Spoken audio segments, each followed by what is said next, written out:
අයිබෝන් සුබ උදැසනක් වේවායි කියලා ප්‍රාර්ථනා කරනවා සියලු දෙනාටම. ඉතින් ඒ නිසා අද දවසෙත් තමන්ගේ එදිනෙදා තමන් සැලසුම් කරගත්තු වැඩපිළිවෙල වැඩසටහන කාලසටහන එක තමන් ජීවිතේ ආරම්භ කරලා ඇති. ඉතින් ගොඩක් වෙලාවට අපි අද දවසෙත් ඔබට ඔබේ ජීවිතේ සාර්ථක කරගන්න, ඔබේ ජීවිතේ වැඩදායි, ඔබේ ජීවිතේ ධනාත්මකව ගෙනියන්න පුළුවන්, ඔබේ ජීවිතේ සුවපත් කරන්න පුළුවන්, නිරෝගීමත් කරන්න පුළුවන් වූ කරුණු කාරණා ගොන්නකුත් එක්ක තමයි අපි ඕරාව කේන්ද්‍රය සහ විශ්ව ශක්තිය කියන වැඩසටහන මේ ආකාරයෙන් අද දවසෙත් අපි ඔබට අරගෙන ඇවිත් ඉන්නේ. ඉතින් ඒ නිසා අද දවසෙත් කතා කරන මාතෘකාව, අද දවසෙත් කතා බහ කරන දේවල් තුල ඔබේ ජීවිතයට අවශ්‍ය කරන්නා වූ වැදගත් වූ කරුණු කාරණා රැසක් ඔබට එකතු කරගන්න පුළුවන්. ඒක තමයි වඩා වැදගත් වෙන්නේ. ජීවිතයට යමක් එකතු කර ගැනීම, ජීවිතේ නිවැරදි මාර්ගයට ගන්න මේ දෙන වදාන් උපදේශ සහ මේ දෙන්නා වූ කරුණු කාරණා ඔබේ ජීවිතයට වැදගත් කරගන්න. ඒ නිසා වෙනදා වගේමයි අද දවසෙත් ඒ සඳහා ප්‍රවීණ ජෝතිවේදී රාජ්‍ය අවුරුදු නැකත් කමිටු සමාජික රේකී මාස්ටර් විශ්ව ශක්ති ප්‍රතිකාර උපදේශක සායන මෝහනවේදී කේයු සරච්චන්ද්‍ර මහත්මයා තමයි අද දවසෙත් වෙනදා වගේම ඔන්න ඇවිත් ඉන්නේ. ආයිබෝන් ඔබතුමාට. ආයිබෝන්. ඉතින් සරච්චන්ද්‍ර මහත්මයා අපි වෙනදා වගේම ඔන්න අදත් අපි වැඩසටහනේදී විශේෂ කරුණු පිළිබඳව කතා කරන්න සූදානම් වෙලා ඉන්නවා. ඒට ඉස්සෙල්ලා මට නිකන් ඉංගියකින් වාගේ මට දැනගන්න ලැබිච්ච කාරණාව යම්කිසි ආකාරයකින් ඔබෙන් ඉංගියක් දැනගන්න මට හිතෙනවා මේ එන මාස ඉදිරි කාලේ වකවානුව තුල ප්‍රබල ග්‍රහමාරුවක් සිදු වෙනවා කියන ඉංගිය තියෙනවා. ඉතින් එතෙන්දී ඇත්තෙම ඔබ ජෝතිවේදියෙක් හැටියට මොකක්ද ඔබට හැඟෙන දේ? ඔව්. මේ මාසේ 20 වෙනිදා ගුරු ග්‍රහයා මකර රාශියේ නිකන් තමන්ගේ නීච රාශියෙන් කුම්භ රාශියට ප්‍රවිෂ්ඨ වෙනවා. මේක විශාල ග්‍රහ පෙරලියක් බවට පත් වෙනවා. ඊට කලින් මට දෙයක් කියන්න ඕනේ. අපි මේ මැදිරිව මීට සති දෙකකට තුනකට ඉස්සලා අනාවැකියක් කිව්වා. ගුරු සහ සෙනසුරු යන ග්‍රහයින් වක්‍රයෙන් මිදීමක් පිළිබඳව මම අනාවැකි දෙකක් කිව්වා. එකක් දැනට රටේ පවතින ලොකු ප්‍රශ්න දෙකක්. එකක් මේ ගුරු ප්‍රශ්නේ විසඳෙනවා මේ සතිය ඇතුළත දෙක ඇතුළත කියලා කිව්වා. ඒක මම හිතන්නේ දැනට විසඳිලා ඉවරයි. ඊයේ වෙනකොට විසඳලා ඉවරයි. ඊළඟ තව යන එකක් ඔය තමයි මේ අපේ රටේ තියෙන මේ ගොවියන්ගේ ප්‍රශ්නේ, පෝර ප්‍රශ්නේ තවත් උග්‍ර වෙනවා කියලා. මම හිතන්නේ ඒක තවත් උග්‍ර වෙයි ඉස්සරහට. ඒ අනාවැකි දෙකම සාර්ථක වෙලා තියෙනවා දැනට. දැන් මේ ලබන සතියේ 20 වෙනිදා සෙනසුරු මේ ගුරු ග්‍රහයා කුම්භ රාශියට ප්‍රවිෂ්ඨ වෙනවා. තාමත් කල් වැඩි මේ පිළිබඳව ඔබට ප්‍රකාශ කරන්න. අපි ලබන සතියේ වැඩසටහනේදී මේ පිළිබඳව සම්පූර්ණ විග්‍රහයක් කරනවා. එතෙක් එක් දෙයක් කියන්න කැමතියි. ගුරු කියන්නේ ප්‍රඥාවට කාරක ග්‍රහයක්. ලංකා කේන්ද්‍රයේ ලග්නයට ප්‍රවිෂ්ඨ වීම ලංකාව වාසී ජනතාවට ප්‍රඥාව පහළ වීමේ කාල සීමාවක් බවටපත් වෙනවා. ඒ වගේම සත්‍ය ඉස්මතු වෙන කාලයක්. ඒ කියන්නේ මිනිසුන්ව මෝහයෙන් මුදාගෙන සත්‍ය ඉස්මතු කරගන්න කාලයක් ඉදිරියේදී උදා වෙනවා. මම හිතන්නේ ඔන්න ඔබට ඉතාමත් වැදගත්. රටට කොහොම මේක බලපායිද, ජන ජීවිතයට කොහොම බලපායිද කියන එක අපි බලමු ඉදිරියේදී කොහොමද සිද්ධ වෙන්නේ කියලා මෙතුමාම කියයි ඉදිරි වැඩසටහනේදී. මම හිතනවා ඔබට ඉතාමත් වැදගත් දෙයක් රටට ඔබට මොනවද වෙන්නේ කියන එක පිළිබඳව ඔබට දැනගන්න පුළුවන් වේවි. ඔබගේ ලග්න වලටත් ඒක බලන ආකාරයේ බැලුමන අපි ලබන සතිය සාකච්ඡා කරමු. ඔව්. ඒ නිසා අනිවාර්යයෙන්ම ලබන සතියේත් රැඳී සිටින්න. මම හිතන්නේ මේ නමෝ විත්තිම දුරකථන මුකුත් තියෙනවා. අපි ඒකට අවස්ථාව දෙමු. ආයිබෝන් කොහෙන්ද කතා කරන්නේ? මම කල්පරින් කතා කරන්නේ. කියන්න. උපන්දිනේ වෙලාව කියන්න. එහෙනම් මම පුතායි දෙන්දරේ ඉගෙන ගන්න. ඔව් උපන්දිනේ කියන්නේ පුතාගේ? 2000 මේ 4 වෙනි මාසේ 27. 4 වෙනි මාසේ 27 2000 අවුරුද්ද. 27 වෙලාව? උපන් වෙලාව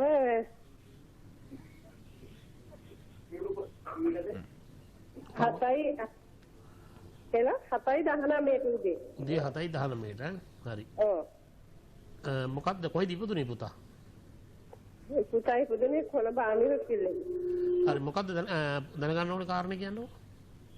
දැනගන්න ඕනේ මේ දැන් පුතාට අවුරුදු 20ක් වෙනවා මේ රැකියාවක් හරියයිද කොහොමද? ඔව්. මෙයාගේ මෙහෙමයි වුච්චික ලග්නේ මේෂ ලග්නේ වුච්චික නවාංශකේ ඉපදලා තියෙන. තරමක දුර්වල නවාංශකයක් ලග්නේ ඉන්නවා පාපීන් කීප දෙනෙක්. ඒ වගේම කේන්දරයේ තියෙනවා කාල සර්ප යෝගයක්. කාල සර්ප යෝගයක් සහිත කේන්ද්‍රයක් ලග්නේ ඉන්නවා සෙනසුරු වගේ පාපීන්. ඒක නිසා ලග්නේ දුර්වල වීම නිසා බලාපොරොත්තු වන අරමුණු ඉෂ්ට කර ගැනීමේ තරමක බාධකයක් මේ දරුවට තියෙනවා. යම් තරමක අධ්‍යාපනයක් ලැබුවත් සුදුසු රැකියාවක් ලැබීමට බාධකයක් පවතිනවා. දැනට රාහුගේ මහදසාවක් ගත වෙන්නේ. රාහුත් ඉන්නේ කේන්දරයේ 4 වැන්නේ. රාහු සතුරු වෙලා ඉන්න නිසා මේ කාලසර්පයෝගය දැන් ක්‍රියාත්මකයි. ඉතින් මේකට නාගර්ජුන යන්ත්‍රයක් දාගන්න ඊට අමතරව මේ දරුවට දාන්න පත්ම රාග සහ පුෂ්ප රාග ගල් දෙකක්. එතකොට මේ தත්ත්වය වෙනස් කරගන්න පුළුවන්.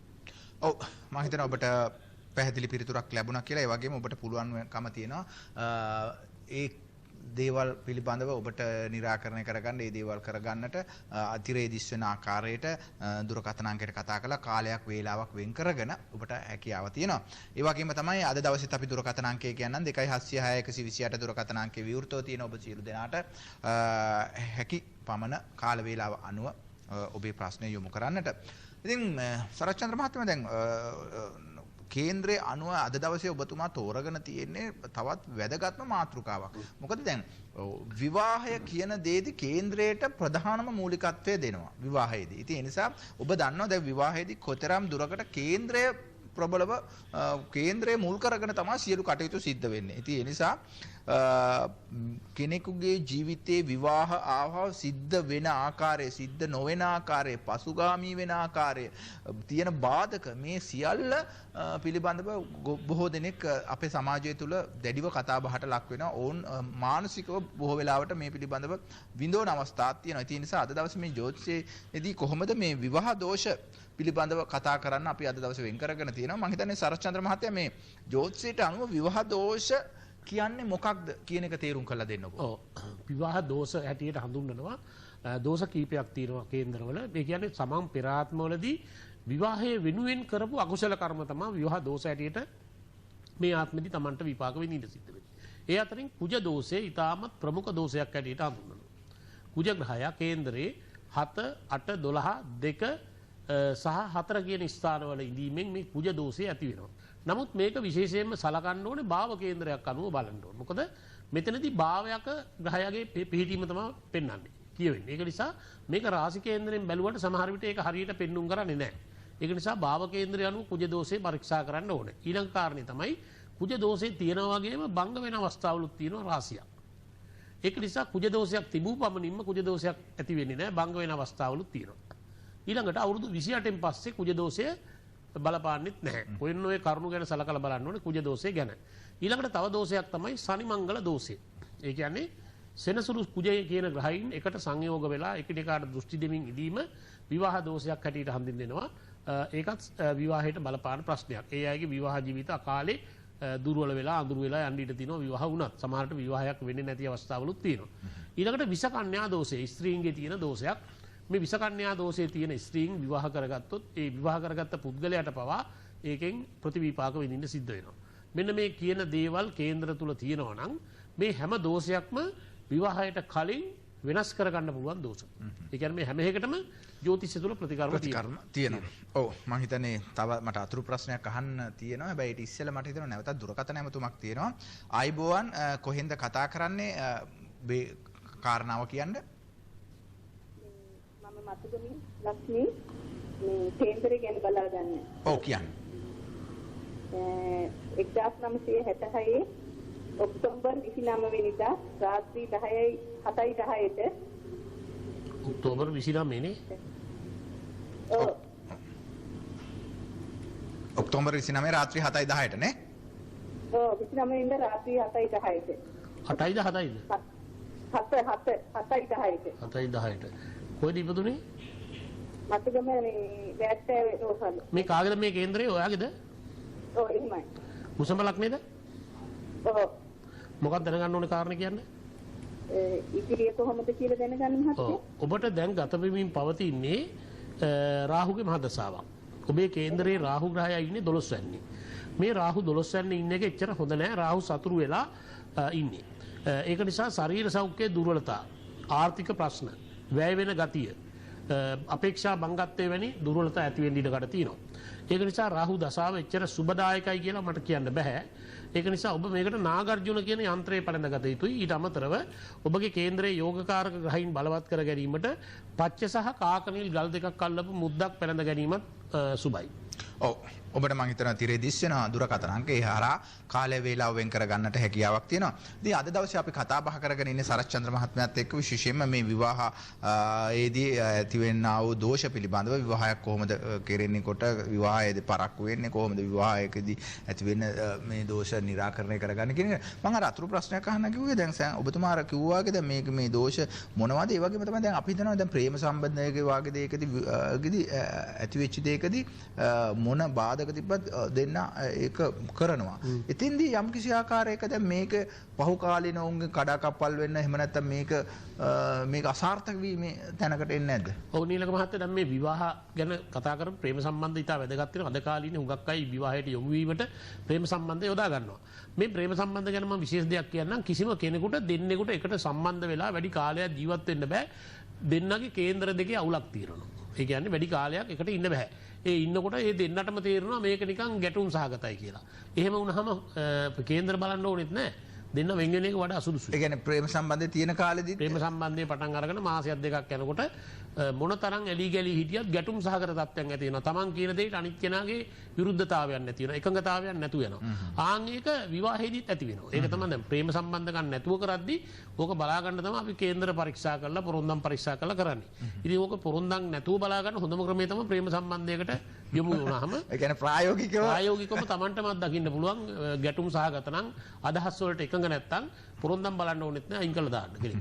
මම හිතන්නේ තාමත් වැදගත් කාරණයක් කිව්වේ මොකද අද සමාජයේ බහුලව මුණ දෙන ප්‍රශ්නයක් තියෙන නිසා ඔබට මම හිතන්නේ පහදා දුන්න ආකාරයෙන් ඔබට මේ පිළිබඳව ඔබ විසින්ම අනිත් අවුරුදු 7ක් 8ක් විතර ප්‍රේම සම්බන්ධයක් තියෙනවා නම් කේන්දර බලන්න ඕනෙත් නෑ මම හිතන්නේ අවශ්‍ය නෑ. මොකද අවශ්‍ය නැහැ කියන්නේ මේ දෙන්නට අවුරුදු 7ක් 8ක් එකට සම්බන්ධ ඉන්න පුළුවන්කමක් තියෙනවා. ඉතින් ටිකක් ඉන්න පුළුවන්. පුළුවන්. මම හිතන්නේ වැදගත්ම කාරණේ මම හිතන්නේ ජෝතිෂ්‍යවේදියෙක් හැටියට ඔබ මම හිතන්නේ සරලව ඔබ අත්දැකීමක් දැක්කද? මම හිතනවා ඕක ගොඩක් දෙනෙක් කොහොම ප්‍රකාශ කරන්නේ මම හිතන්නේ ඔබතුමාගේ තියෙන විශේෂත්වය ඒකයි ඔබ සරලව දැන් අර ඔබතුමා මම හිතන්නේ එක තැනකදීත් කිව්වා මීට ඉස්සෙල්ලා මේ වැඩසටහනකදීත් කිව්වා මම හිතන්නේ ජෝතිෂ්‍යවේදියෙක් නොකියන දෙයක්. ඒ තමයි කිව්වේ අර මේ උළුහව් බීත්ති කඩන්න උළුහව් වෙනස් කරන්න මේ දේවල් ඕනේ නැහැ කියලා. ඕනේ නැහැ කෙලින්ම මේ Tamanට ගෙදර දෝෂයක් තියෙනවා නම් වාස්තු විද්‍යාවෙම තියෙනවා ඒක වෙනස් කරගන්න හැටි.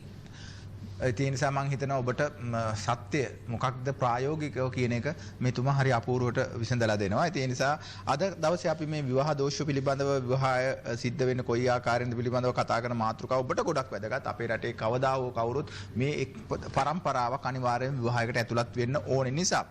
එතකොට දැන් අපි ඊළඟ ප්‍රශ්නේ තමයි අපි කතා බහ කරන්නේ මේ විවාහ දෝෂ ඇතිවීමට බලපාන පූර්ව කර්ම. දැන් ඔබතුමා හැම වෙලාවෙම කියනවා මේ කර්ම ශක්තිය ගැන. දැන් බුදුබණේ අපි අහලා තියෙන්නේ කර්මය පිළිබඳව. ඔබතුමා මූලිකව සිද්ධාන්තයක් හැටියට මේ කර්මය කියන එක නිතරම උලුප්පල දක්වනවා. ඔව් කර්මය කියලා කියන්නේ මේ කේන්දරේ භාවිතා කරන්නේ කර්ම නියාමයේ. ඒ කියන්නේ පෙර ආත්මවල කරපු කර්ම විපාක දෙන ආකාරය තමයි කේන්දරේ තියෙන්නේ. ඒක නිසා මේ කේන්දරේ තියෙන හැම දෙයක්ම සිද්ධ වෙන්නේ කර්මයක් අනුව. එතකොට විවාහයේ සින්නේ කර්මයක් අනුව. දැන් ඔය හුඟක් වෙලාවට නීලක මහත්තයා දැන් විවාහය වෙනුවෙන් කරන අකුසල කර්ම තියෙනවානේ විවාහයක් හේතු කොටගෙන දැන් ප්‍රේම සම්බන්ධයක් පවත්තලා ඒක අකාරුණික විදිහට අතහැරලා දානවා කෙනෙක්. ඒක විවාහදී ඊළඟ ආත්මෙදී විපාක දෙන කර්මයක්. ඊළඟට තමන්ගේ සහකාරියට සහකරුට අමානුෂික ලෙස සලකනවා. මේකදී සහකාරිය විතරක් නෙවෙයි සහකරුටත් එහෙම වෙන්න පුළුවන්. අමානුෂික ලෙස සලකනවා. ඒකත් විවාහ දෝෂයක් වෙනවා. කර්ම විපාකයක් හැටියට. ඊළඟට සහකරුට පීඩා කරනවා, හිරිහැර කරනවා. ඔය නොඑක ආකාරයේ ගුටි බැට දෙනවා, ඒ වගේ දේවල් කරනවා. ඒ විතරක් නෙමෙයි සමහර අවස්ථාවලදී ලිංගිකව පීඩා ඇති කරන අවස්ථා ගොඩක් තියෙනවා. ඒවා හුඟක් සමාජයේ හෙළිදරව් වෙන්නේ නැහැ. නමුත් එහෙම එවැනි අවස්ථා පවා තියෙනවා. ඒක නිසා එවැනි දේවල් කර්ම විපාක හැටියට පළ දෙනවා. සමහර විට ඊළඟ භවයේදී Tamante ඒ දේ පෙරලා පැමිණෙන බව මතක තබා ගත යුතුයි. ඔය කාන්තාවන්ට හිරිහැර කරන පිරිමින්ට අනිවාර්යයෙන්ම ඊළඟ ආත්මෙදී කාන්තාවක් වෙලා ඒ කාන්තාව පිරිමියෙක් වෙලා එයාගෙම ගුටි බැට ගන්න වෙනවා. ඒක නිසා ඒ ගැන විශේෂයෙන් සැලකිලිමත් වෙන්න ඕන විවාහයේදී කර්ම විපාක ඇති වෙන්නේ තමන් විසින් කරපු දේවල් හැටියටයි. ඒ වගේම ඔය පර ස්ත්‍රී පරපුරුෂ සේවනයේ වගේ දේවලුත් බොහෝ වෙලාවට විවාහ දෝෂ හැටියට විපාක දෙනවා. ඔව් මම හිතන්නේ අද දවසේ දුරකථන ඇමතුම් කීපයක්ම තියෙන නිසා අපි මේ අවස්ථාවත් සලසා දෙනවා. ආයිබෝවන් කොහෙන්ද කතා කරන්නේ? ඔබේ ප්‍රශ්නේ යොමු කරන්න. මට මේ හඳාන් ටිකක් බලා ගන්න ඕනේ. කියන්න ඔබේ හඳාන වේලාව. 1968 අප්‍රේල් 19 ඉඳලා 11යි 1ට සිකුරාදා. 68 අප්‍රේල් මාසේ 19 ඉඳලා වෙලාව ආයි පාරක් කියන්නේ 11යි 1ට. දවල්ද? දහවල් 11යි 1ට. කොයි දීපදුනේ මාත්‍යා? කොළඹ. දහවල් නේද? ඔව් දහවල්. ඔව් මිතුරු ලග්නේද ඔබ? ඔව් මිතුරුලා. මොකක්ද දැනගන්න ඕනේ කාරණේ? අනාගතේ කොහොමද කියලා ආදායම් මාර්ගය. අනාගතේ ඔබ මිතුරු ලග්නේ ලග්නාධිපතියා ඉන්නේ 10 වැන්නේ. ලග්නාධිපතියාගේ නීචේ භංග වෙලා තියෙනවා. ඒක තරමක් හොඳ තත්ත්වයක්. නමුත් ඔබ දැනට ගතවමින් කරගෙන ඉන්නේ ගුරුගේ මහ දසාවක්. ගුරු කියන්නේ බාධක ග්‍රහයක්. ඒක නිසා බාධක ග්‍රහයාගේ දසාවේ දියුණුවට බාධක අවහිරතා ඇති වෙනවා. එවැනි තත්ත්වයක් තමයි තියෙන්නේ මේ දසාව 2023 වෙනකම්ම තියෙනවා. හැබැයි 2023න් පස්සේ ඔබේ දෛවයේ ඉරණම තරමක් වෙනස් වෙලා ඔබගේ සෙනසුරු මහ දසාව ලැබලා ඔබට යම් විදිහක දියුණුවකට යන්න සැලසෙනවා. ඒක නිසා 2023 වෙනකම් තරමක බාධක කරදර සහිතයි. මේ තත්ත්වය මගහරවා ගැනීමට ඔබ කාකලිල් ගලක් අල්ලලා මුද්දක් හදලා දාගන්න. ඔබට තිරේ දිස් වෙනවා දුරකථන අංක මේ සියල්ල ඒ අනුව ඔබට පුළුවන්කම තියෙනවා අර කිව්ව ආකාරයට ඒ ප්‍රතිකර්මයන්ට යොමු වෙන්න. ඒ නිසා කාලයක් වෙලාවක් වෙන් කරගන්න හැකියාවක් තියෙනවා. ඒ වගේම ඔබට මේ විශේෂයෙන් දැනුම් දෙන යුතු කාරණයක් තියෙනවා. ඔබට යම් ගැටලුවක් තියෙනවා නම් මගේ Facebook පිටු දෙකක් තියෙනවා. මේ නීලක මහත්තයා කියයි සරච්චන්ද්‍ර ඇස්ට්‍රොලොජි ඊළඟට සඳස් ඕරා අපේ මේකෙත් සඳහන් වෙනවා. මෙන්න මේ Facebook වලට මැසෙන්ජර් පණිවිඩයක් එවලා ඒක Facebook එක ලයික් කරලා මැසෙන්ජර් පණිවිඩයක් එවන්න මට ඉඩ කඩ තියෙන අවස්ථාවක් විවේක අවස්ථාවක් මම ඔබගේ ප්‍රශ්නෙට පිළිතුරු සපයනවා. ඔව් මම හිතන්නේ ඔබට මම ඒ පිළිබඳව තව දුරටත් ඉදිරියේදී දැනුවත් කරන්නම්. ඒ නිසා ඒ අන්තර්ජාලය හරහා කොහොමද මෙතුමා සම්බන්ධ වෙන්නේ, ඔන්ලයින් ක්‍රමයට කොහොමද එතුමා සම්බන්ධ වෙන්නේ කියන එක පිළිබඳවත් මම ඔබ සියලු දෙනා දැනුවත් කරන්නම්. අපි කතා කරගෙන ඉන්නේ විවාහය පිළිබඳව. දැන් මෙතෙන්දී අර ඔබ කිව්වා කර්මය පිළිබඳව. එතෙන්දී ඇත්තම දැන් අපි මෙහෙම එකක් කතා කළා. දැන් මේ භවයේදීම යම් කිසි ආකාරයකම දැන් මේ කේන්දරේ බලලා මේ තියෙනා වූ කර්ම ලියා ගන්න. එහෙම නැත්නම් මේ කර්මය ගෙවෙන්න යම් කිසි ප්‍රතිකර්ම කරන්න හැකියාවක් තියෙනවද? ඔව් විවාහය සම්බන්ධ කර්ම හුඟක් වෙලාවට මේ ආත්මෙදී මේ භවෙදී කරපුවා නෙමේ කලින් භවෙදී හෝ ඊට කලින් කරපුවා. හැබැයි විවාහ කර්ම දෝෂ භංග කරගන්න පුළුවන් කේන්දරය අනුව විතරයි. ඒ කියන්නේ දැන් කේන්දරයේ කුජගේ දෝෂයක් තියෙනවා. ඒ කුජගේ බලය අඩු කරලා අවම කරලා යම් ප්‍රතිකර්මයක් යදුවොත් ඒක කරගන්න පුළුවන්. ඒක නිසා මෙතෙන්දී ඔබට ජ්‍යොතිෂ්‍ය පිළිහිටම පතන්න වෙනවා. ඒ කියන්නේ ඔබ කරපු කර්මයේ හීන කර ගැනීමට අවශ්‍ය ග්‍රහයින්ගේ බල ශක්තිය වෙනස් කර ගැනීමට දැන් කුජ දෝෂයේ තියෙන අයටත් කුජ දෝෂය සමනය කරගත හැකි පිළියම් තියෙනවා. දැන් අපි කුජ දෝෂ තියෙන අයට හුඟක් වෙලාවට කියනවා කුජ දෝෂයක් තියෙන කෙනෙක්ම විවාහ කරගන්න කියලා. ඒ කියන්නේ තමන් හා සමාන කර්මයක් තියෙන කෙනෙක් විවාහ කරගත්තොත් ඒ කර්මය ෂෙයා කරගන්න පුළුවන් එක ක්‍රමයක්. හැබැයි කුජ දෝෂයේ තියෙන්නේ අවුරුදු 28 වෙනකම් විතරයි. හොඳට මතක තියාගන්න ඕන දෙයක්. අවුරුදු 28න් පස්සේ කුජ දෝෂය ගැන බල ඉන්න අවශ්‍ය වෙන්නේ නැහැ. කුජ දෝෂයේ එතනින් පස්සේ ෂෙයා වෙලා යනවා. ඒ විපාකේ ඵල දෙන්න නැතු යනවා. එතකොට ඒ වගේම ඕනෑම විවාහ දෝෂයකට ජ්‍යොතිෂ්‍ය වශයෙන් පිළියම් කිරීමේ හැකියාව තියෙන. ඒක නිසා මේක කලින් දැනුවත් වෙන්න ඕනේ. හුඟක් අය මේක දැනුවත් වෙන්නේ නැහැ. විවාහ වෙලා ප්‍රශ්න ඇති වුණාම තමයි මේ ගැන හොයන්න බලන්න ගන්නේ. ඔව් ඉතින් ඒ නිසා මම හිතනවා ඔබට සෑම කියනවා ජීවිතයේ ඔබ බලාපොරොත්තු වෙන ආකාරයේ ජීවිතය සකස් කරගන්න ජ්‍යොතිෂයට අනුව ඔබේ ගැටලු निराකරණය කරගන්න කොහොමද කියන එක මේ වැඩසටහන තුළ. ඒ නිසා කේයු සරච්චන්ද්‍ර මහත්මයා ඔබට මේ පිළිබඳව निराවුල්ව පැහැදිලි කිරීමක් කරලා දෙන නිසා මම එතුමා පිළිබඳව සඳහන් කරන්නම්. කේන්ද්‍රයට පමණක් නෙවෙයි ඔබට තියෙනා වූ නිදන්ගත රෝග, ඔබේ ශරීරයේ තියෙනා වූ රෝගාබාධ, චිත්ත පීඩා මේ සියල්ලම සමනය කරන්න පුළුවන් ආකාරයේ ක්‍රම බොහොමයක් තියෙනවා. ඒ නිසා ඔබ දන්නවා භව කේන්ද්‍ර පරීක්ෂාව සියලුම ජ්‍යොතිෂ සේවා මතක තියාගන්න මේ දවස්වල ඔන්ලයින් ක්‍රමයට තමන්ගේ කේන්දරේ පරීක්ෂා කර ගැනීමේ හැකියාව තියෙන නිසා ඔබ කොහේ හිටියත් ඔබට පුළුවන් ඔන්ලයින් ක්‍රමය හරහා ඔබේ කේන්දරය පරීක්ෂා කරගන්න. ඒ වගේම තමයි මේ ඕරාව පරීක්ෂා කිරීම, ඕරා ස්කෑනින් මගින් ඔබේ ශරීරයේ ඕරාව පරීක්ෂා කිරීම. මොකද මේ ඕරා පරීක්ෂාව කියන එක නවීන විද්‍යාව අනුව, නවීන තාක්ෂණය අනුව ඔබට ඕරා පරීක්ෂාව කරගන්න පුළුවන්. ඒක ඉතාමත් මේ කාලේ තියෙනා වූ නිවැරදි පරීක්ෂණ ක්‍රමවේදයක්. ඒ නිසා ඕරා පරීක්ෂාව ඔබට කරගන්නට හැකියාවක් තියෙනවා. ඒ වගේම තමයි රේකි සහ ප්‍රාණිකීලින් ඇතුළු විශ්ව ශක්ති ප්‍රතිකාර. මොකද මේ විශ්ව ශක්ති ප්‍රතිකාර ක්‍රම බොහෝ දෙනෙක් ඔබ අහලා ඇති. ඒ නිසා මේ විශ්ව ශක්තිය මගින් කොයි ආකාරයෙන්ද ඔබට තියෙනා වූ රෝගාබාධ निराකරණය කරගන්න කියන එක මේ විශ්ව ශක්ති ප්‍රතිකාර සුව කිරීම හරහා ඔබට කරගන්නට හැකියාවක් තියෙනවා. ඒ වගේම මෝහනය කිරීම මගින් මානසික කායික සුව ඇති කරගන්නට ඒ ක්‍රමවේදයන් ඔබට ඉතාමත් වැදගත් වෙනවා. ඉතින් ජ්‍යොතිෂවේදියෙක් පමණක් නෙවෙයි මෙන්න මේ කියනා ඔබේ තියෙන රෝගාබාධ සියල්ල සමනය කරන්න පුළුවන් වෛද්‍යවරයෙක් හැටියට සඳහන් කරන්න පුළුවන්.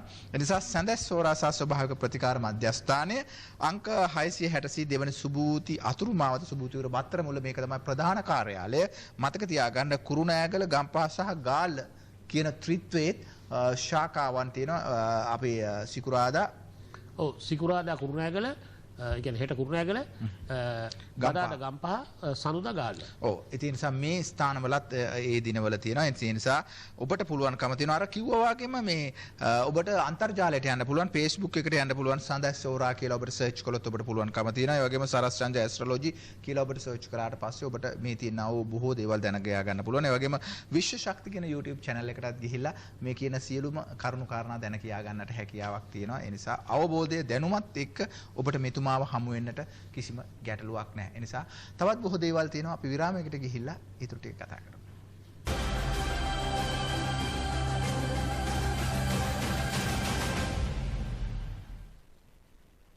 ඕරා පරීක්ෂාව හා රේඛී ප්‍රතිකාරය දැන් බත්තරමුල්ල නගරයේදී ඔබට සිදු කර ගත හැකි. දැන්ම අමතන්න දුරකථන අංක 0.716 224 209 හෝ 0.711 882 661. ජපානය ඇමරිකාව ඇතුළු ලොව බොහෝ රටවල භාවිත කරන රේඛී ප්‍රතිකාර ක්‍රමය දැන් ශ්‍රී ලංකාවේදී. රේඛී ප්‍රතිකාර ක්‍රමයේ අත්දැකීම ලබා ගන්න ඔබටත් අවශ්‍ය නම් අමතන්න දුරකථන අංක 0.716 224 209.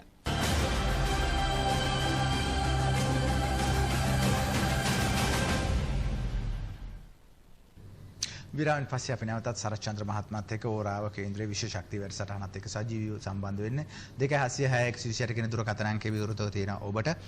තවත් දුරකථන ඇමතුමක් තියෙනවා. ආයිබෝවන් සුබ උදෑසනක්. කොහෙන්ද කතා කරන්නේ? ඔබේ ප්‍රශ්නය යොමු කරන්න.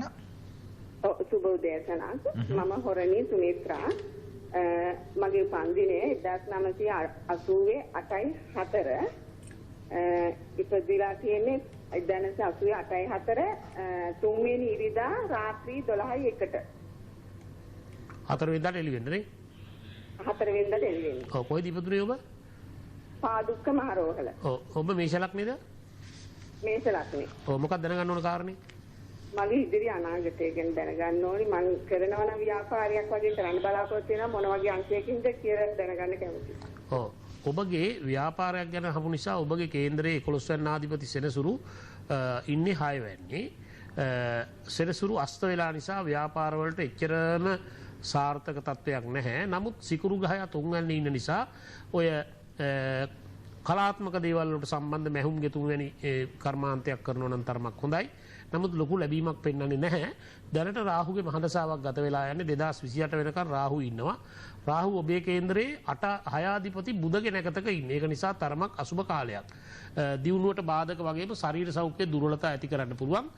මේකට නාගර්ජුන යන්ත්‍රය පැලඳ ගන්න රාහුගේ දසාව වෙනුවෙන් ඊළඟට රවි සහ ගුරු බලවත් කිරීමට පුෂ්පරාග සහ පත්මරාග ගල් දෙකක් අල්ලපු මුද්දක් පැලඳීම සුබයි. ඔව් මම හිතනවා ඔබට වඩාත් පැහැදිලි වෙන්න ඇති කොයි ආකාරයෙන්ද ඊට අවශ්‍ය කරන්නා වූ ප්‍රතිකර්මය. ඒ නිසා කාලයක් වේලාවක් වෙන් කරගෙන සරච්චන්ද්‍ර මහත්මයා මුණ ගැහිලා ඔබේ කාරණාව සිද්ධ කරගන්නට හැකියාවක් තියෙනවා. ඉතින් අද අපි කතා කරන්නේ මේ විවාහයේදී ඇතිවෙනා වූ කර්මඵල විපාක විවාහයේදී කේන්ද්‍රයේදී ඔබ කොයි ආකාරයෙන්ද මේ හඳුනා ගැනීම කරන්නේ තියෙන ගැටලු තත්ත්වය විවාහයන් ප්‍රමාදය විවාහයේ දෝෂ භංගත්වය මෙන්න මේ දේවල් පිළිබඳව ඉතාමත් වටිනවා. මොකද කේන්ද්‍රයේ ප්‍රමුඛව බලපාන තැනක් කේන්ද්‍රයට මූලික ස්ථාන දෙන තැනක් තමයි විවාහය. ඒ නිසා මම හිතනවා ඔබට වැදගත්ම දේ තමයි විවාහයේදී කේන්ද්‍රයේ පොරොන්දම් කේන්ද්‍රයේ බැලීම තුළදී ඇති කර ගන්න පුළුවන් කරුණු කාරණා පිළිබඳ අවබෝධය ලබා ගැනීම. සරච්චන්ද්‍ර මහතා දැන් අපි සමහර වෙලාවට කෙනෙක් විවාහ වෙනවා. විවාහ වෙලා දෙන්න විවාහ වෙලා යම් යම් ගැටලු තියෙන්න පුළුවන්. නමුත් විවාහ වෙලා විවාහ වුණාට පස්සේ මේ තියෙන දෝෂ එහෙම නැත්නම් මේ තියෙන නොගැලපී මේ දේවල් සමනය කරගන්න හැකියාවක් තියෙනවා. ඔව් හුඟක් අය කේන්ද්‍ර පොරොන්දම් විතරක් බලලා විවාහ වෙන අවස්ථා තියෙනවා. තමන්ගේ කේන්ද්‍ර පරීක්ෂාවල් අන්‍යෝන්‍ය වශයෙන් කරන්නේ නැතුව. විශේෂයෙන්ම සඳහන් කළ යුතු දෙයක් තමයි පොරොන්දම විතරක් පරීක්ෂා කරලා හරියන්නේ නැහැ. දෙන්නගේ කේන්ද්‍ර දෙකත් එකිනෙකට ගලපන්න ඕනේ. ඒක නිසා එහෙම නොගලපුවාම හුඟක් දෝෂ ඇති වෙනවා. එවැනි දෝෂ ඇති වුණොත් එහෙම ඒකත් විවාහයේ දෙදරා යන්න හේතුවක්. ඊට පස්සේ කියනවා පොරොන්දම් බලලා තමයි වැන්නේ. ජ්‍යොතිෂය කියන්නේ පට්ටපල් බොරුවක් කියලා ජ්‍යොතිෂයටත් බයිනවා. ඒක ජ්‍යොතිෂයේ වරදක් නෙමෙයි ඔබේ වරදක්. ඔබ හරියට කේන්ද්‍ර පරීක්ෂාවක් කරන්නේ නැතුව ඔබට නොගැලපෙන කෙනෙක්ගේ කේන්ද්‍රයක් ඔබ භාවිතා කරලා තියෙනවා කියලා තමයි කියන්න පුළුවන්. ඒක නිසා කේන්ද්‍ර දෙකේම ග්‍රහ පිහිටීම් බලන්න ඕනේ. දැන් පොරොන්දමෙන් පේන්නේ නැහැනේ මේ බදින කෙනා හොරෙද්ද වංචාකාරීද්ද කියලා කපටියෙක්ද කියලා පේන්නේ නැහැ. ඒක නිසා ඒක බලන්න කේන්ද්‍රේ භාවිතා කරන්න ඕනේ. එහෙම නැතුව කරලා හරියන්නේ නැහැ. මම දන්න ලොකු ව්‍යාපාරිකයෙක් තමන්ගේ දරුවට කේන්ද්‍ර 100ක් විතර හොයලා බලලා කෙනෙක් තෝරාගෙන විවාහයක් කරගත්තා. කිසි අවස්ථාවක මෙයා ඒ පුද්ගලයා ගැන හොයලා බැලුවේ නැහැ කේන්දරේ අනුව. නමුත් විවාහ වෙලා මාස 2ක් 3ක් යනකොට තේරුණා මේ පුද්ගලයා කපටි වංචාකාරී පුද්ගලයෙක්, ඒ වගේම බොරුවට වංචනික විදියට තමන්ගේ ධනවත්කම පෙන්නපු පුද්ගලයෙක් කියලා. ඊට පස්සේ විවාහෙත් දෙදරලා අසාර්ථක වුණා. එවැනි තත්ත්වයන් අපිට අත්දැකීමෙන් දැකලා තියෙනවා. මේ පොරොන්දම් වලට විතරක් මේ මූලික වෙලා විවාහ කරගත්තු අය. ඒක නිසා කේන්දර විතරක් පොරොන්දම් විතරක් බලලා හරියන්නේ නැහැ. දෙන්නගේ කේන්දර දෙකත් ගැලපීම් එකිනෙකට පරීක්ෂා කරන්න ඕනේ. බැරි වෙලා හරි විවාහයෙන් පස්සේ ඕකට තේරුනොත් මේ පුද්ගලයාගේ හෝ මේ කාන්තාවගේ යම් අඩුපාඩුවක් දෝෂයක් තියෙනවා කියලා විවාහය දික්කසාදයකට යන්නේ නැතුව බේර ගන්න පුළුවන්. දෙන්නගේ අර කේන්දරවල තියෙන දුර්වලතා වෙනස් කර ගැනීම තුල. ඒක නිසා හඳුනා ගැනීම තුල. ඒක නිසා විවාහයෙන් පස්සේ වුණත් යම් අඩුපාඩුවක් දැක්කොත් උසාවියට යන්නේ නැතුව හොඳ දක්ෂ ජ්‍යොතිර්වේදියෙක් හම් වෙන්න. එහෙම බැරි වුණොත් විතරක් උසාවියට යන්න. ඒ නිසා Tamanට තියෙන ප්‍රශ්නේ නිවස තුලම විසඳා ගන්න පුළුවන්, සාකච්ඡා මාර්ගයෙන් විසඳා ගන්න පුළුවන් නම් ඒක වඩා වැදගත්. අර කිව්වාගේ උසාවි ගාන ගිහිල්ලා දික්කසාද නඩු වලට තමන්ගේ කාලය ශ්‍රමය ධනෙ වැය කරනවා. අනිත් එක හුඟක් අය උසාවියන් නැතුව ගෙවල් ඇතුළෙම රණ්ඩු සරුවල් ඇති වෙන මුළු ජීවිත කාලෙම. ඒක උසාවියට යනකොට වැඩි ලොකු ප්‍රශ්නයක් වෙලා තියෙනවා. ඔව්. දැන් ඒක නිසා මට මෙහෙම අහන්න හිතුණා. දැන් ඔබතුමා කියනවා වගේ දැන් සාමාන්‍යයෙන් දැන් විවාහයක් වෙනවා කියන්නේ සතුටනේ. දැන් විවාහයක් වෙනවා කියන තේමාව තුළම තියෙන ජීවිතයේ තෘප්තිය සතුට මේ සියල්ලම ලබා ගන්න පුළුවන් කුඩුම්බයක්නේ. මේ කුඩුම්බය තුලදී මේ සතුට සමාදානය නැත්තම් මේක ඇති කරගන්නේ කොහොමද? ඔය දැන් හුඟක් වෙලාවට නීලක මහත්තයෝ දෙන්නගේ කේන්දරවල සිකුරු ගහයගේ අසමානතාවයන් තියෙනවා. ඒ සිකුරු කියන්නේ විවාහයට කාරකත්වය, ලිංගිකත්වයට, කාමයට, රාගයට කාරකයක්. මෙන්න මේ දුර්වලතාවයන් ඇති වුණාට පස්සේ ඒක විවාහයේ ගැටලු ඇති වෙන තත්ත්වයක්. දැන් අද ලංකාවේ පවුල් 100ක් කරගත්තොත් 100න් 75ක විතර මේ ප්‍රශ්නේ තියෙනවා. මේ ගැටලුව. හැබැයි ඒගොල්ලෝ මේ ගැටලුව විසඳගන්නේ නැහැ. සමාජයට එලි කරන්නෙත් නැහැ. සමහරට තමන්ගේ දෙමව්පියන්ටවත් මේ ගැන කියන්නේ නැහැ. ඔහේ විසඳගන්න නැතුව ඒක විඳගෙන ඉන්නවා. ඒක නිසා විඳගෙන ඉන්න අවශ්‍ය නැහැ. මේ ගැටලුව විසඳගන්න පුළුවන්. ඒකට ජ්‍යොතිෂය තුලම ප්‍රතිකාර තියෙනවා. මේ යම් දුර්වලතාවයක් තියෙනවා විවාහ වෙච්ච කෙනෙකුට ඒක වෙනස් කර ගැනීම හැකියාව තියෙනවා. ඒ නිසා ඔබ කල්පනාකාරී වෙන්න ජීවිතයේ විවාහයේදී ඔබේ ජීවිතය ඉදිරියට ගෙනියන සාර්ථක කරගන්න මම හිතනවා වඩා වැදගත් වෙනවා ජෝතිෂයට අනුව මේ කියන කරුණු කාරණා ඔබේ ජීවිතයට පැහැදිලිව නිරවුල තේරුම් බේරුම් ගෙන ඉදිරිපත් කිරීම තුළ අවසාන වශයෙන් මම දැනගන්න කැමතියි දැන් සාමාන්‍යයෙන් අපි ඔබතුමා කේන්ද්‍රයට පමණක් සීමා වෙච්ච කෙනෙක් නෙමෙයි. ඒ නිසා ඕරාව, ඒ වගේම භව කේන්ද්‍ර, ඒ වගේම මෝහණය, ප්‍රාණික හීලින් මේ සියල්ලත් එක්කම ප්‍රතිකාර ක්‍රම ඔබ කරන එක අපි කතා කළොත් වෛද්‍යවරයෙක් හැටියටත් ඒ විදිහට ගත්තොත් දැන් කර්ම රෝගය යනු කුමක්ද කියන එක පිළිබඳව කතා කළොත් මොකද ඇත්තම ඇයි ඔබ මේ කර්ම රෝගය යනු කුමක්ද කියන එක මෙතෙන්දී උලුප්පා දැක්ුවේ? ඔව් රෝග වර්ග ප්‍රධාන වශයෙන් දෙකක් තියෙනවා. තව ඒක අණු කොටස් වලට බෙදෙනවා. ආගන්තුක රෝග සහ කර්ම රෝග.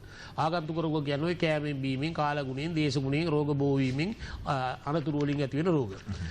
කර්ම රෝග කියන්නේ ඒවා නෙමේ. කර්ම රෝග කියන්නේ පෙර ආත්මවල කරපු අකුසල කර්මයක් හේතුවෙන් Tamanට වැළඳෙන රෝග.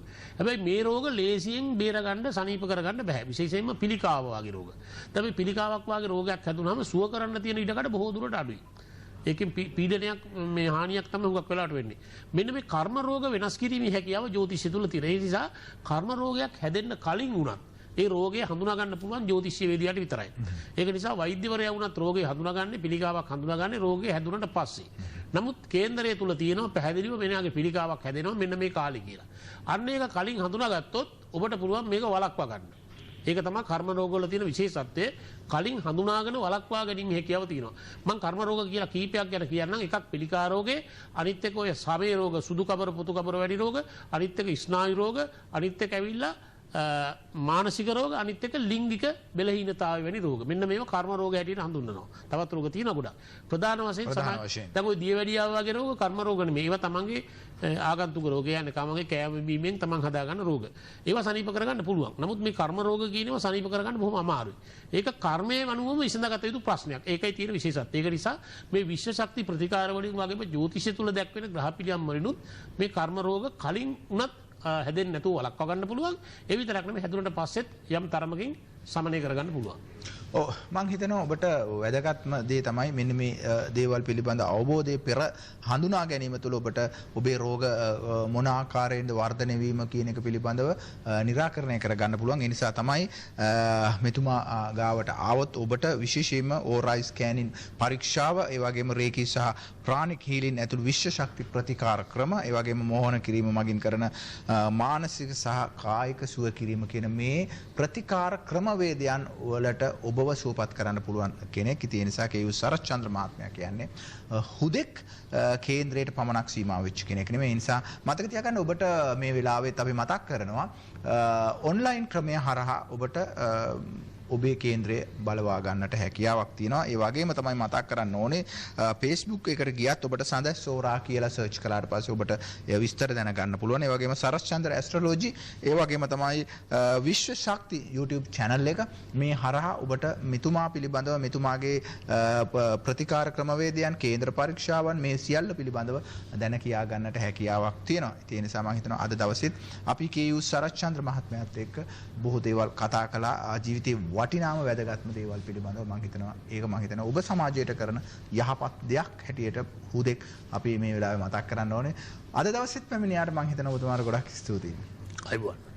ඉතින් එහෙමනම් අපිට පුළුවන්කම තියෙනවා ලබන සතියේත් ප්‍රවීණ ජෝතිවේදී රාජ්‍ය අවුරුදු නැකත් කමිටු සමාජික රේකී මාස්ටර් විශ්ව ශක්ති ප්‍රතිකාර උපදේශන සායනික මොහොන වේදී KU සරච්චන්ද්‍ර මහත්මයාත් එක්ක ඔබට ඔබේ තියෙන ගැටලු පිළිබඳව निराකරණය කරගන්න අර කිව්වාගේ තිරේ දිස්වන අංකවලට ඔබට පුළුවන් කාලයක් දිනයක් මේ සියල්ල වෙන් කරගෙන මෙතුමාව හමු වෙන්න. එහෙමනම් ඉතින් අදට අපි සමුගෙන යනවා අර කිව්වාගේ ලබන සතියේ ඔබට බොහෝ වටිනා කියන ග්‍රහමාරුවේ හේතු සාධක ඔබට දැන කියා ගන්නටත් හැකියාවක් ලැබෙවි. එහෙමනම් ඉතින් සියල්ලන්ගේ ජීවිත යහපත් වේවා කියන ප්‍රාර්ථනාවත් එක්ක අදට සමුගෙන යනවා. ඕරා පරීක්ෂාව හා රේකී ප්‍රතිකාරය දැන් බත්තරමුල්ල නගරයේදී ඔබට සිදු කර ගත හැකි. දැන්ම අමතන්න දුරකථන අංක 0.71 224 209 හෝ 0.711 882 661. ජපානය ඇමරිකාව ඇතුළු ලොව බොහෝ රටවල භාවිත කරන රේකී ප්‍රතිකාර ක්‍රමය දැන් ශ්‍රී ලංකාවේදී රේකී ප්‍රතිකාර ක්‍රමයේ අත්දැකීම ලබා ගන්න ඔබටත් අවශ්‍ය නම් අමතන්න දුරකථන අංක 0.716 224 209